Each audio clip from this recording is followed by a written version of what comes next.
Assalamualaikum warahmatullahi wabarakatuh. Bismillahirrahmanirrahim. Alhamdulillahi rabbil alamin. Wassalatu wassalamu ala asyrafil mursalin wa imamil muttaqin Sayyidina Muhammadin wa ala alihi wa ashabihi ajma'in, amma ba'du. Yang saya hormati Bapak Ustadz Dr. Andes Faizun, Bapak-bapak jamaah rutinan Masjid Taqwa, apa kabar? Sehat? Baik, kajian kita pada kesempatan kali ini membahas fikih Ramadan. Dan ini terakhir ya Pak. Nanti kita ketemu lagi kajian rutinnya ba'da Ramadan. Karena sudah sering saya bahas, kalau saya bacakan semua nggak cukup waktunya. Nanti tanyakan saja yang tidak jelas. Yang ingin saya tegaskan pada kesempatan malam ini, puasa itu ada 3 tingkatan. Yang pertama, puasa fikih. Yang pertama puasa fikih. Dan yang kedua puasa mengendalikan hawa nafsu. Dan yang ketiga puasanya orang yang sampai pada makom takwa. Kita buat kategori sendiri dulu lah. Kalau bahasa tasawuf itu ada puasa orang awam, ada puasa orang khawas, ada khawasul khawas. Nah, tingkatannya sedemikian rupa. Pada tingkatan awam, pada tingkatan fikih, puasa itu adalah al-imsaku 'anil muftirati min tulu'il fajri ila ghurubi syamsi. Puasa itu adalah mengendalikan diri kita dari segala sesuatu yang membatalkan puasa, mulai sejak terbit fajar sampai terbenam matahari, disertai niat beribadah kepada Allah. Jadi kalau cuman mengendalikan diri dari sesuatu yang membatalkan saja tanpa niat, secara fikih pun nggak cukup. Makanya Nabi bersabda, man lam yubayyitis siyama qablal fajri fala siyamalah. Barang siapa yang belum memperjelas niatnya di malam hari hingga sebelum fajar, sebelum subuh maksudnya, maka dianggap tidak ada puasa baginya. Artinya tak bernilai. Pada tingkatan yang awam puasa itu begitu. Mengendalikan diri dari yang membatalkan puasa. Yang membatalkan puasa itu apa? Walladzi yuftiru bihi shaimu asyratu asya. Adapun perkara yang membatalkan puasa itu 10 perkara. 1. Ma wasala amdan ilal jauf. Apa saja yang secara sengaja sampai ke jauf. Ada yang mengatakan jauf itu rongga kerongkongan. Ada yang mengatakan jauf itu perut besar. 2 hal itu. Makanya ada kontroversi pemahaman. Apakah suntik vaksin itu membatalkan puasa atau tidak? Karena kontroversi itu berangkat dari kan dia tidak masuk lewat lubang pemasukan biasa. Atau tidak dari 9 lubang, maka dia tidak batal. Itu pendapat. Sebagian besar ulama berpendapat injeksi suntik tidak membatalkan puasa. Sebagian berpendapat batal. Saya agak khawatir saja Pak, kalau injeksi suntik itu enggak membatalkan puasa dengan alasan karena tidak masuk lewat mulut gitu. Enggak lewat hidung, kuping, mata atau kubul dan dubur gitu. Saya khawatirnya nanti bapak-bapak sekilit. Puasa infus saja Pak. Kan masuknya lewat sini nih. Nanti nggak batal gitu. Pantasan puasanya seger banget ya. Ternyata dia diinfus atau diinjeksi suntik. Tetapi kalau ditanya bolehkah orang yang sedang puasa suntik vaksin? Boleh. Tapi batal. Kalau saya ngambil pendapat itu. Apakah dia berdosa? Enggak dosa. Dia wajib kodok saja. Tapi usahakan jangan makan minum kecuali atas saran dokter. Karena bapak habis vaksin, bapak makan minum. Pertimbangannya ini suruh makan minum. Ya udah makan minum. Asal jangan depan orang yang puasa. Kata yang puasa apalagi dia nggak tahu, "Oi, Pak Haji itu udah tua nggak puasa." Padahal dia habis suntik vaksin misalnya kan. Boleh saja itu darurat, enggak apa-apa. Tapi dia wajib untuk mengkodoknya tanpa kafarat. Wajib mengkodok tanpa kafarat. Jadi sedemikian rupa. Selanjutnya wal huknatu fi ahadis sabilain. Masuknya sesuatu, memasukkan sesuatu dari dua jalur pembuangan. Itu batal puasa. Ibu-ibu obat keputihan dimasukkan lewat jalurnya. Kubul misalnya, batal puasa. Atau memasukkan obat sembelit atau apa namanya ya, lewat dubur misalnya, batal puasa. Kalau lagi sakit ya sudah batalkan saja, nggak apa-apa, itu rukhsah soalnya. Selanjutnya wal qai'u amdan, muntah yang disengaja, batal puasanya.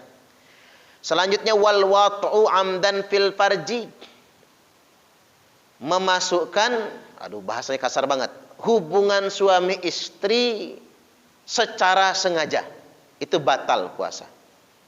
Loh ada yang tidak sengaja? Ada. Ya ini pemerkosaan, Pak.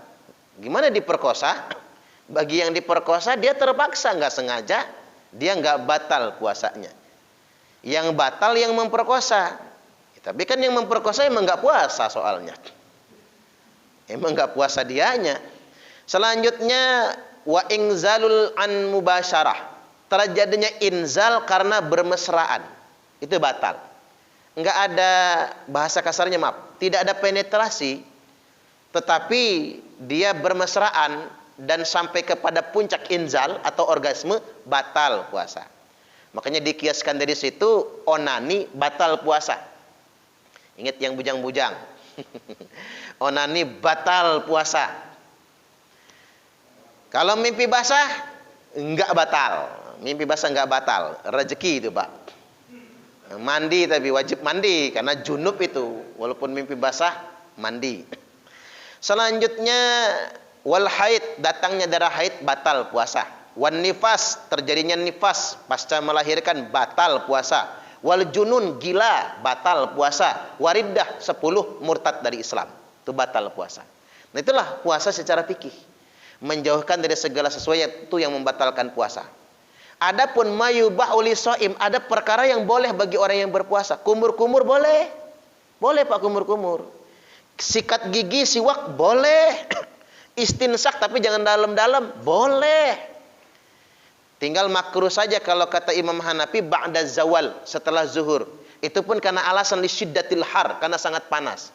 Ngelak, kehausan. Ada orang haus itu kan ludahnya saja terasa pahit saking hausnya. Nah, kalau kondisi kayak gitu nggak usah kumur-kumur. Nggak usah gosok gigi, takut eman sama Pepsodennya itu. Karena jangankan air, Pak, bensin aja seger banget. Kalau udah haus banget itu kan orang nuangin bensin ke tangki motor, seger banget itu. Nah khawatirnya kita khilaf, ditelan maka batal puasa. Kalau menyebabkan dia menjadi makruh. Sikat gigi boleh, tadzawuqut ta'am, nyicip masakan boleh. Jangan ragu-ragu ibu-ibu di rumah itu nyicip masakan, boleh. Yang nggak boleh tuh nyicip sepiring. Itu mencicipi ya. Nyicip di lidah, dilepeh kemudian. Dilepeh atau kalau masih ragu dia nempel di lidah, kumur-kumur. Habis kumur-kumur menelan ludah 3 kali. Menelan ludah, membuang ludah 3 kali. Karena kan kita merasa kok seger mulut. Kita merasa ragu ketika menelan ludah. Ya sudah, buang dulu 3 kali. Habis itu menelan ludah boleh. Jangan pula orang puasa jorok, pahpeh-pahpeh meludah. Ngapa Mas? Puasa gitu. Kadang-kadang orang puasa itu begitu, Pak, dibikin-bikin pahpeh-pahpeh meludah. Jalan dimiring-miringin. Biar ketahuan puasa. Padahal di rumah ngopi dia itu. Ketahuan orang kayak gitu tuh biasanya malah enggak puasa sebenarnya. Jadi diludahkan. Karena menelan ludah tidak membatalkan puasa. Sampai ada yang nanya, Pak, dahak gimana Ustaz? Karena lagi sholat, rokok misalnya. Itu kalau ditelan nggak batal puasa. Cuman kalau bapak-bapak buang sebentar lalu masukin lagi, batal puasanya. Maaf, ludah misalnya, diwadahin gelas, ya batal puasa kalau diminum lagi. Kalau sudah keluar. Tapi kalau dari situ tidak. Ini kan bingung kalau lagi sholat kan dibuang, lagi sholat. Enggak dibuang, ganggu bacaan. Ditelan tidak membatalkan puasa. Nah, ini sesuatu yang diperbolehkan bagi orang yang sedang berpuasa. Ada yang nanya, Ustadz, cium istri batal nggak puasa? Enggak batal. Meluk istri sekedar meluk enggak batal. Pacar ya batal. Batal sih enggak sih puasanya, Pak. Cuman enggak ada nilai puasanya itu. Buat yang bujang-bujang gayanya maraton, subuh-subuh ya. Habis sholat subuh maraton ke Pekor Waya Halim, gandengan. Nggak apa-apa dek, gandengan kan nyetrum, redet bisa. Itu menghapuskan pahala puasa. Ketemu ini siapa, Mam? Istri, ngaku bini. Baik, itu puasa fikih. Yang kedua puasa khawas. Jadi puasa pada tingkatan yang kedua, yakni puasa itu al-imsaku anil hawa, mengendalikan hawa nafsu. Jadi tadi itu gandengan sama cewek enggak batal puasa, tapi itu hawa nafsu. Maka tidak ada nilai nanti puasanya. Sama orang ngerumpi, Pak. Ngerumpi itu tidak membatalkan puasa. Tapi gara-gara dia ngerumpi, puasanya jadi sia-sia. Man lam yada' qaulaz zur. Dan barang siapa yang tidak mampu meninggalkan perkataan kotor atau perbuatan tercela, maka tidak ada guna lapar dan dahaganya. Makanya rubba shaimin atau kam min shaimin, betapa banyak orang yang berpuasa, laisa lahu min siyamihi, tidak ada nilainya sama sekali baginya puasanya, illal ju' wal atas, kecuali dia cuma mendapatkan lapar dan dahaga saja. Yakni orang yang berpuasa tapi masih memperturutkan hawa nafsunya. Dosa-dosa lisan yang bisa menghancurkan, merusak puasa itu apa? Gibah, wan namimah, adu domba, wal yaminul kadzibah, sumpah palsu. Selanjutnya fitnah. Selanjutnya wan nadhara bisahwatin, memandang dengan penuh syahwat. Memandang dengan penuh syahwat bisa merusak puasa kita semua. Puasa pada tingkatan yang kedua mengendalikan hawa nafsu. Nah, pada tingkatan yang ketiga ini yang paling tinggi, puasa khawasul khawas. Yakni puasa di mana kita semakin bertambah takwa kepada Allah Subhanahu wa taala. Wa amma man khafa maqama rabbih wa nahan nafsa 'anil hawa fa innal jannata hiyal ma'wa. Adapun orang yang semakin takut dengan kedudukan Rabb-nya dan dia mampu mengendalikan hawa nafsunya, fa innal jannata hiyal ma'wa, maka surgalah tempat tinggalnya. Jadi kalau dengan puasa Ramadan nanti, Pak, kita semakin takut dengan kedudukan Allah. Karena semakin kita takut dengan Allah, semakin kita tidak takut dengan sesuatu selain Allah. Semakin kita enggak takut dengan Allah, maka semakin kita takut dengan sesuatu selain Allah. Banyak orang yang tidak takut dengan Allah, tapi takut miskin. Iya enggak kira-kira? Ada kan, Pak? Banyak orang yang enggak takut sama Allah, tapi takut miskin. Banyak orang yang tidak takut dengan Allah, tapi takut dengan KPK. Banyak orang yang tidak takut dengan Allah, tapi takut dengan genderuwo kuntilanak. Jadi ada ruang di dalam jiwa kita ini yang kita mesti isi dengan rasa takut.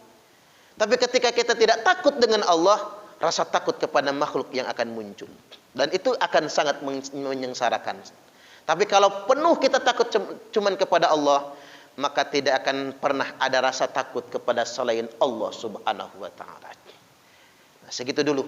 Sekarang kita buka tanya jawab. Saya persilakan, pertanyaannya bebas bin basing. Silakan Pak Iwan dulu. Ya. Ya. Ya.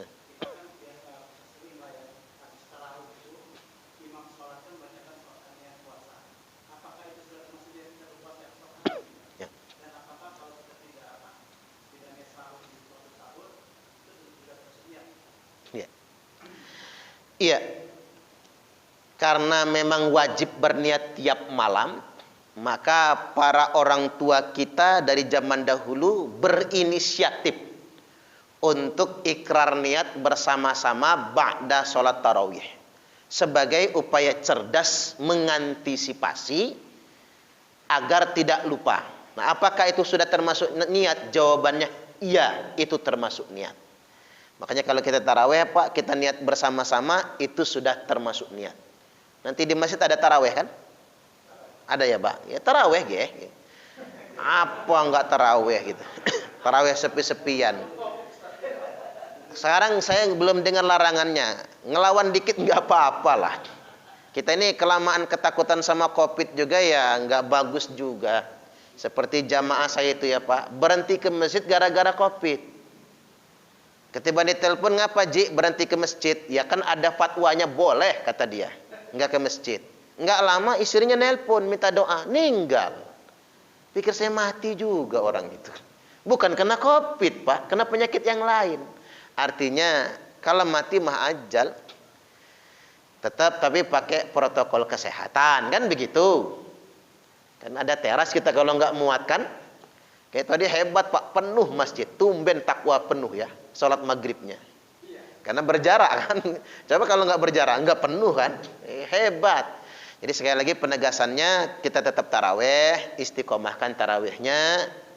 Karena itulah bekal kita untuk berkah di dunia sampai akhirat nantinya. Baik, ke Pak Haji Silahuddin dulu.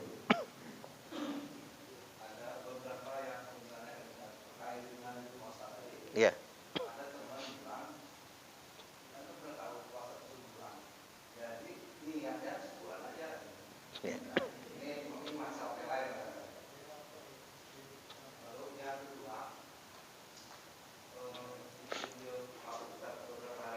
Ya. Sholat tidak perlu khusyuk karena itu tidak masuk rukun ya Ustaz ya. Kalau masalah begitu. Tetapi saya pernah baca waktu itu kalau dulu pernah saya tanya juga Pak Ustaz di Al-Baqarah ayat 38 yang berkaitan dengan sholat dan ada sholat buto itu, ada surat buto kalau masalah itu, lalu sholatlah karena Allah dan khusyuk. Itu yang baru ketemu di barangkali yang lain mungkin ada, tapi kata saya belum ketemu. Nah ini perlu barangkali ada pencerahan lain dari Pak Ustaz. Apa walaupun tidak rukun, apakah khusyuk itu diharapkan atau bagaimana? Lalu yang berikutnya Ustaz, ketika imam membaca Fatihah lalu diakhiri amin, itu makmum itu nyambut atau menjauh amin itu sunnahkah atau wajib? Sepele kelihatannya ini kan ada yang nggak mau jawab amin, ada yang kadang-kadang amin, gitu aja kan. Padahal kata amin itu kan banyak artinya Ustaz. Ya. Kalau amin lain arti, kalau amin lain artinya. Barangkali tiga ini saja Ustaz. Makasih. Ya. Baik. Pertama ingin saya tegaskan bahwasanya khusyuk itu bukan rukun sholat. Betul, Pak.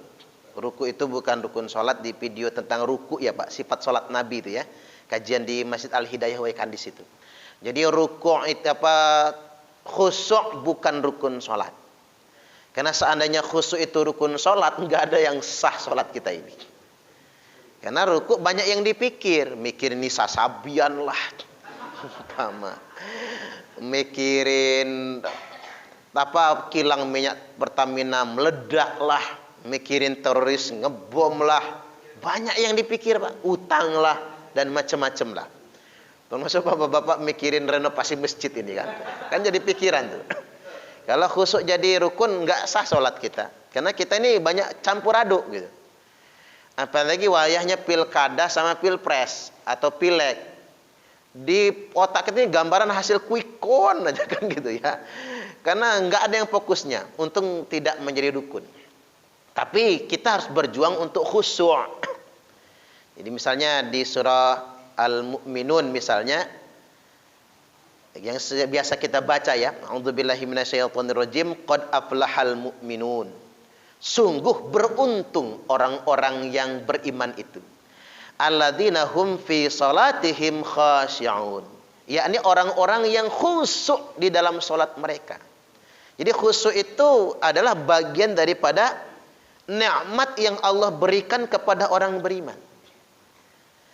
Jadi kita boleh minta kepada Allah, ya Allah berikan kekhusyuan dalam salat, karena khusyuk itu anugerah, Pak. Atau wa innaha lakabiratun illa 'alal khashi'in. Sesungguhnya itu sangat berat kecuali bagi orang-orang yang khusyuk.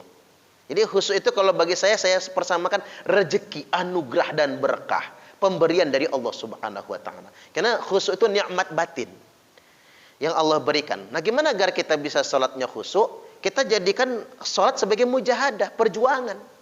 Salat di awal waktu, salat berjamaah, istiqomahkan tahajud. Dan khusyuk itu kan harus ada faktor penunjang apa? Nafkah harus halal. Walaupun kita sholat tepat waktu, kalau sumber nafkah haram tidak bisa khusyuk. Yang kedua, mata harus terjaga pandangan. Ini kalau ngelihat cewek cantik aja ngedip aja khilaf misalnya, Pak.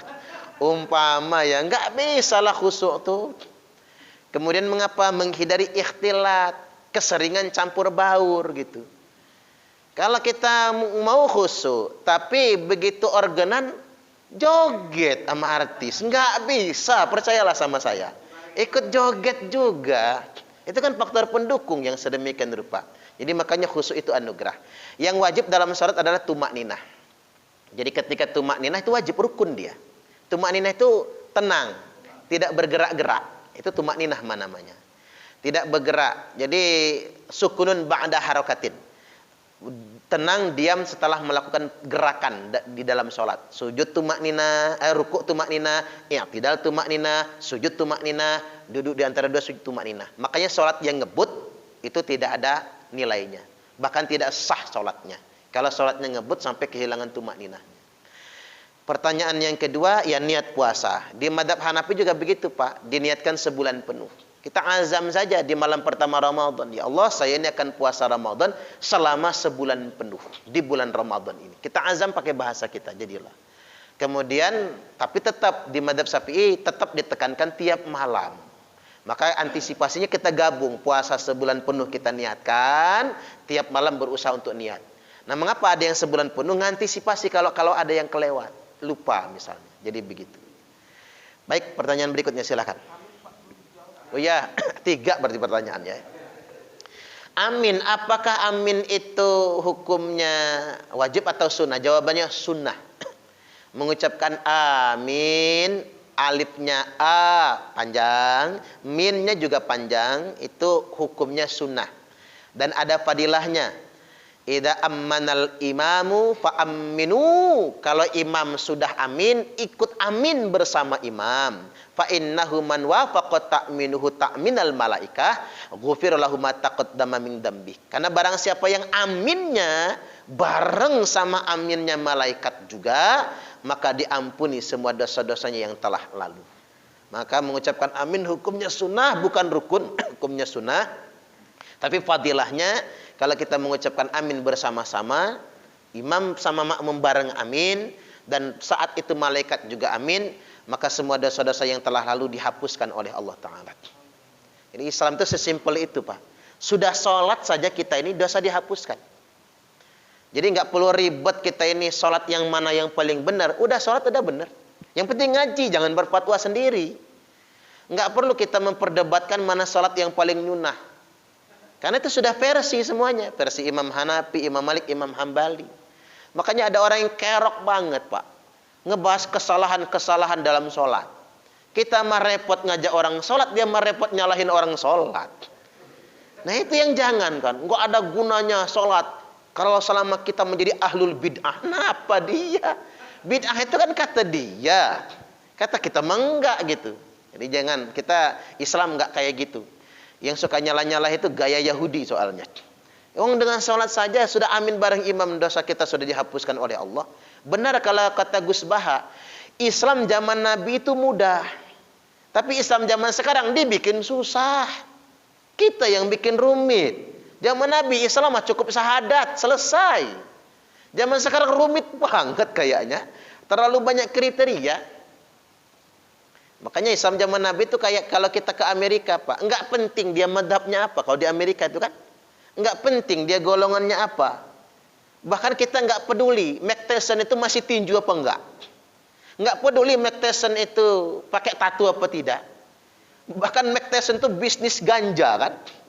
Karena di Amerika enggak haram ganja soalnya gitu. Tetapi yang penting dia mengucapkan kalimat La ilaha illallah Muhammadur Rasulullah. Yang penting itu. Kata Mike Tyson, tidak ada yang saya takuti kecuali cuman Allah. Kan keren tuh. Kayak apa Nurmagomedov itu Pak ya. Khabib Nurmagomedov ya. Itu kan siapa? Kalau mau pakai fikih ya haram lah. Tarung bebas UFC itu kan. Haram kalau pakai fikih. Ayam diadu aja haram kok. Dia mah berantem tapi nggak penting, terserah itu. Apa yang dia lakukan, yang penting dia La ilaha illallah Muhammadur Rasulullah. Kadang-kadang jangan dibikin ribet Islam itu. Jadi begitu. Nah, itu jadi panjang kan pertanyaannya. Yang nonton jadi haram apa enggak gitu ya. Maka jadi khilafiyah nanti dia apa? Dikit paling Pak. Subhanallah. Oh, penggemarnya. Berarti enggak haram buat Pak Renaldi, enggak haram lah. Kalau kita mengharamkannya konsekuensinya panjang gitu. Jadi begitu. Kayak rokok lah gitu. Ada yang mengharamkan, ada yang memakruhkan. Kalau bapak-bapak masih mau jualan rokok atau mau mengisapnya jangan diharamkan. Karena itu hukum yang duduk soalnya khilafiyah. Sama kayak musik. Musik itu ada yang kaku banget musik haram. Ya kalau dia memang mengharamkan pilihan dia. Tapi begitu bunyi handphonenya bunyi musik. Padahal dia mengharamkan musik kan. Nah, jadi ada yang tidak mengharamkan musik. Yang tidak mengharamkan berarti boleh dia mendengarkan salawat dan lain sebagainya. Baik demikian. Silakan pertanyaan berikutnya. Ya silakan.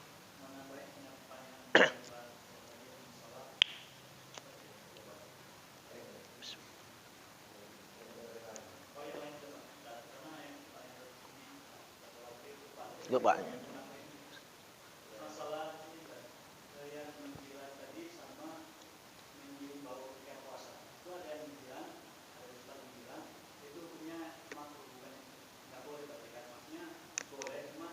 Yang mana? Ya.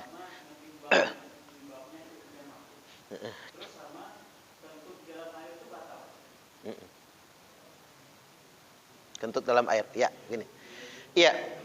Mencicip masakan itu masuk ke mubah, tapi menghirup baunya bisa makruh. Karena ngapa? Bersama masakan yang berasap itu kan ada embunnya kan, Pak? Ada embunnya, begitu kita hisap, sedapnya umpama. Itu masuk dia. Dan masuk lewat rongga hidung kita. Lewat kerongkongan kita, maka itu menjadi makruh. Khawatir ada sesuatu yang masuk, maka dia batal.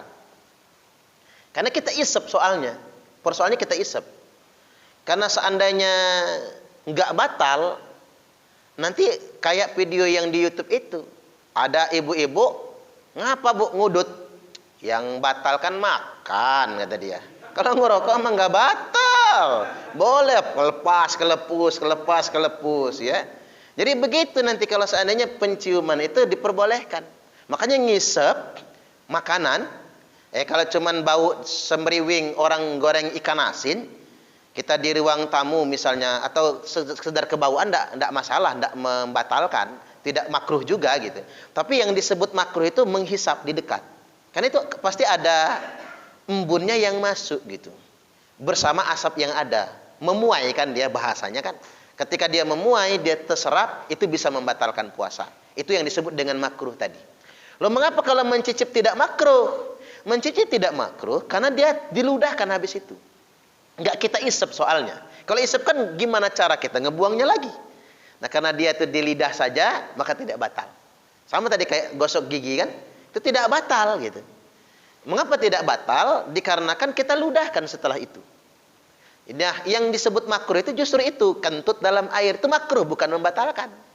Kentut dalam air makruh, buang air kecil dalam air makruh, Buang air berak dalam air makruh gitu. Kita di kolam renang kencing makruh. Di kolam renang buang air besar makruh. Kentut di kolam renang makruh. Saya sempat meneliti, Pak, gimana kok bisa makruh? Tak jajal kentut dalam air. Begitu kentut blubut misalnya kan, kalau dalam air seolah-olah ada sesuatu yang segar, dingin, anyes gitu ya, masuk ke lubang pembuangan itu. Oh, ini sebab dia menjadi makruh itu.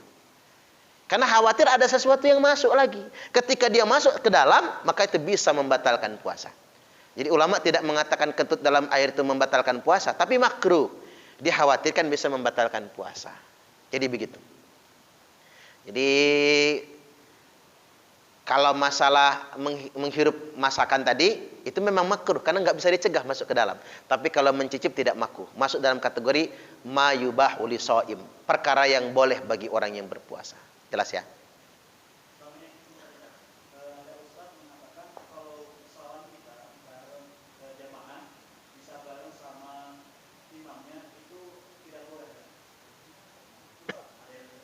Oh iya.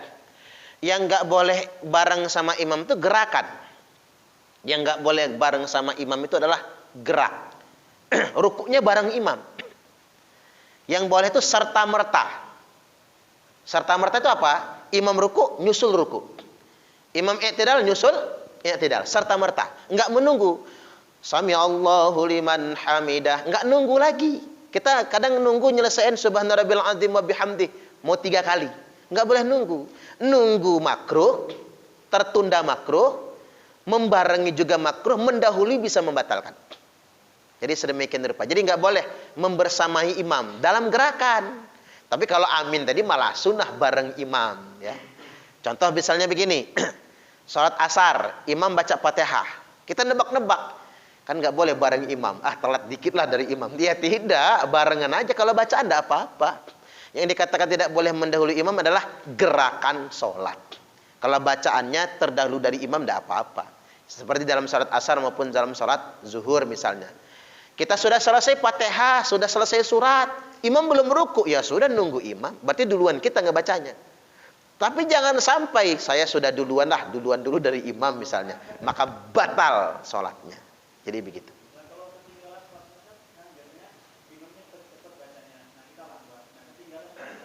Ketinggalan juga bacaan tidak apa-apa. Jadi kalau kita belum selesai baca Fatihah, imam sudah ruku, ya sudah ruku bersama imam. Itu dimakfukan bagi kita. Berarti cirenin imamnya, cepet nih, cepet. Berarti kita jangan lambat. Ya, kita menyesuaikan baca itu. Jelas ya? Harus dibiasakan. Karena pada rakaat berikutnya kan kita tetap baca Fatihah juga. Walaupun di rakaat pertama kita tertinggal, rakaat kedua kita mulai itu mempercepat bacaan. Biasanya kita sering telat itu karena kita membaca iftitah yang panjang.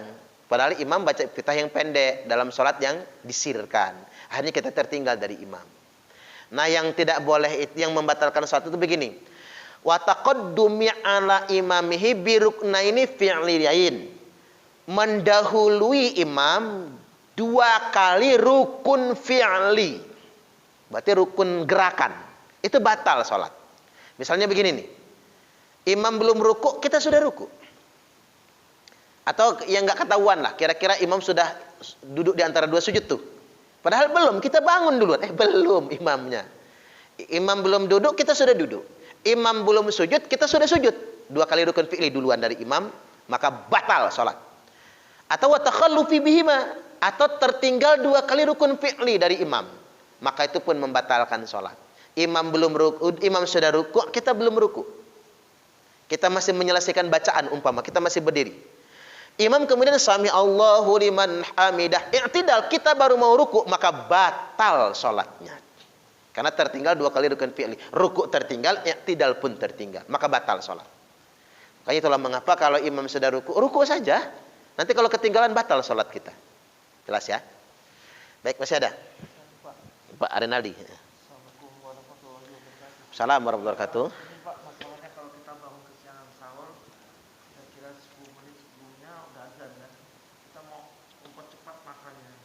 Makanan ada yang nyangkut, kemudian kan azan sholat kita.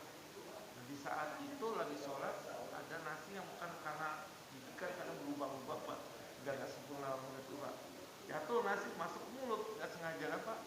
Kita mau ludahin karena nggak mungkin ke kiri karena berjamaah mungkin.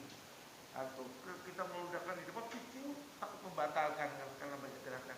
Jadi bagus gimana Pak? Ditelan katanya batal. Ya. Iya, menelan makanan secara sengaja itu membatalkan sholat kalau dalam sholat dan membatalkan puasa kalau sedang berpuasa. Jadi batal menelan makanan walaupun nasi 1 biji yang nyangkut di dalam lubang gigi itu membatalkan puasa kalau sengaja. Sholatnya batal, puasanya batal. Nah biar nggak batal gimana caranya? Ambil nasinya itu, didorong-dorong Pak pakai lidah, gitu ya. Ambil aja, ambil, dapat kan? Nggak apa-apa, gerakan itu nggak membatalkan sholat. Ambil, kantongin, kantongin jangan diginiin, tak. Subhanallah. Pas dibeginiin melanting ke hidung Pak Wagino gitu. Pak Wagino apa ini? Kok bau Pak Rinaldi gitu ya misalnya kan? Itu karena kita khawatir dia melanting kemana-mana ketika kita buang, maka pegang kantongin, tidak masalah. Dan itu tidak membatalkan sholat. Tapi kalau menelan secara sengaja, kita tahu kalau nggak sengaja ketelan ya Pak, kita simpen di mulut kita itulah dengan maksud nanti habis sholat kita buang, ketelan, nggak sengaja, sholat nggak batal, puasa juga nggak batal. Cuman saya tadi ngomong-ngomong Pak Rinaldi ngaku sudah tua, tapi Pak Rinaldi dari PIS-nya Pak ngaku 40 juga orang percaya loh Pak. Pak Rinaldi kan awet muda ya Pak ya, PIS-nya itu PIS muda gitu. Subhanallah. Alhamdulillah. Maunya Pak Rinaldi ini kaya raya gitu. ABG, biar bisa nambah babon gitu. Kita jadi provokator ya Pak. Baik, masih ada? Pak Wagino dulu silakan.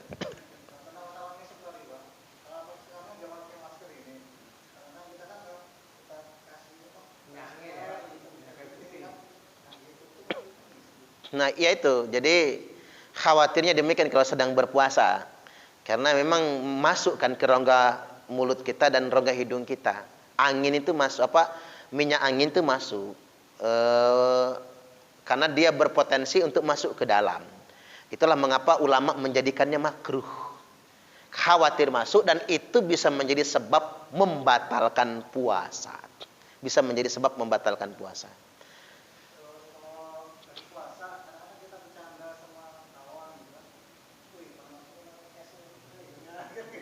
Gimana?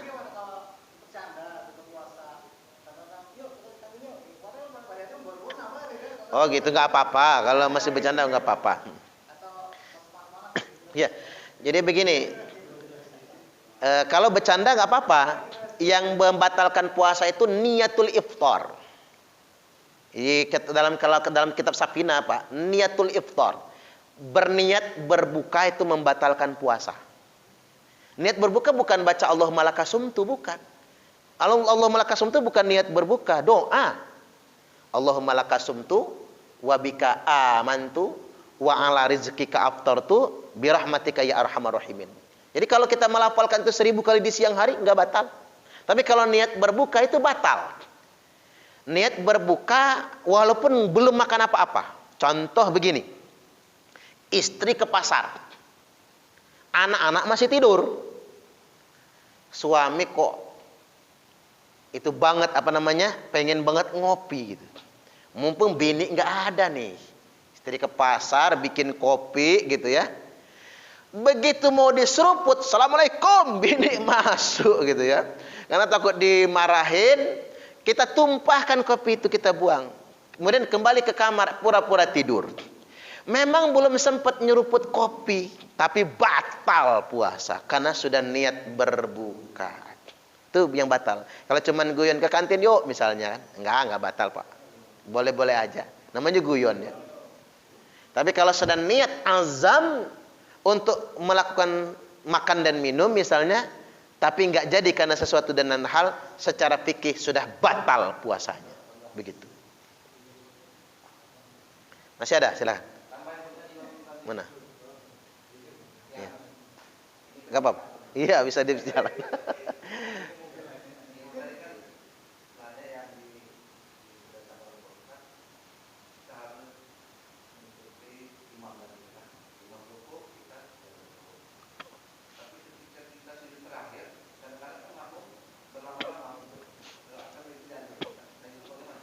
Iya, itu menjadi makruh dia, tidak boleh. Ketika imam sudah Allahu Akbar tasawuf akhir, makmum jangan berlama-lama. Langsung duduk juga. Pengen doa Ustaz, ntar aja sholat sunnah. Karena imam itu sengaja nggak berlama-lama Pak, karena orang kan beda-beda. Ada orang yang pengen lama, ada orang yang kebelet buang angin. Ada yang lagi mencret, takut kecepirit, umpama kan. Maka imam membuatnya menjadi seproporsional mungkin. Jadi kalau kita ingin berlama-lama sujudnya untuk diisi doa, nanti saja. Pas ketika sedang sholat sunnah, sholat tahajud dan lain sebagainya. Jadi dalam sholat fardu ketika ketika kita berjamaah, imam sudah duduk tasawuf akhir, makmum tak boleh menunggu terlalu lama dalam sujudnya, harus langsung duduk juga. Karena menjadi makruh dia nantinya. Kemudian imam salam misalnya kan, tertinggal nanti secara jauh. Termasuk begini, mendahului imam salam yang kedua. Imam sudah salam pertama nih, Assalamualaikum warahmatullah. Imam belum salam kedua, kita sudah duluan kedua. Itu nggak batal sholat, tapi makruh dia. Nggak batal, karena mengapa? Belum mencapai 2 kali rukun fi'li. Tapi makruh, itu mendahului imam di dalam sholat. 1 langkah lebih cepat keluar dari sholat, maka itu membatalkan. Itu makruh hukumnya. Tapi kalau sampai 2 rukun fi'li, maka itu batal. Jadi demikian. Ya.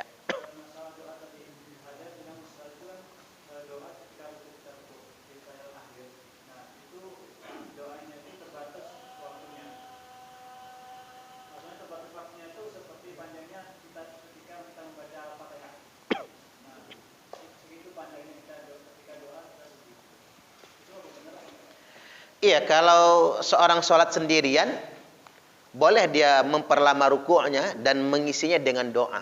Tidak jadi masalah. Tapi kalau dalam sholat berjamaah, imam harus membatasi. Ketika dia ingin berdoa, imam harus membatasi. Selama bacaan Al-Fatihah itu. Boleh-boleh saja. Tapi kalau sholat sendirian, ya terserah. Tapi ya gempor kalau lama begitu ya. Jadi seperti bacaan tasbih 10 kali yang sholat tasbih kan agak lama tuh. Tidak masalah. Seukuran bacaan Al-Fatihah kan, baca tasbih 10 kali itu. Boleh-boleh saja, tidak jadi masalah. Hanya saja, sekali lagi, dalam sholat berjamaah, meringankan itu lebih baik. Runi, nggak apa-apa. Kalau pertanyaannya butuh.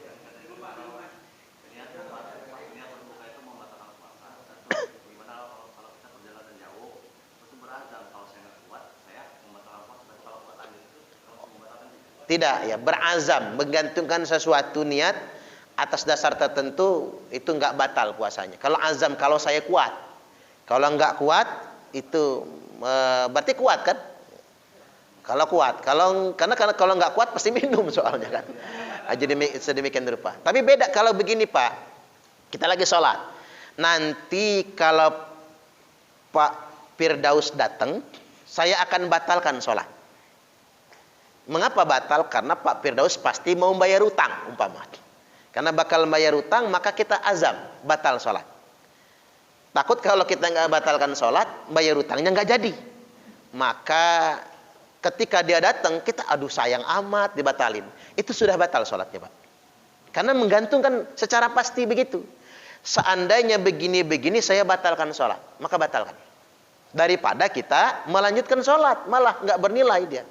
Termasuk taradud fi sholah, ragu-ragu banget. Pas lagi sholat hujan deras banget. Jemuran nih, angkat enggak. Angkat aja jemuran. Tinggal dulu sholatnya, balik ke sholat lagi nanti. Nah, begitu ya. Baik, demikian. Mudah-mudahan ini semua bermanfaat. Mohon maaf lahir dan batin. Kalau selama pengajian ada sesuatu yang tidak berkenan. Yang jelas mudah-mudahan dengan momentum nisfu Sa'ban yang tadi malam maupun dengan Ramadan yang akan datang ini, Allah ampuni segala dosa-dosa kita semua. Allahumma amin, amin ya rabbal alamin. Kalau untuk jadwal tarawih Pak Wagino nanti disesuaikan jadwal ya. Kalau mau menjadwal, disesuaikan jadwal kosong. Jangan sudah ditentukan. Karena ngapa? Pasti benturan dia. Baik.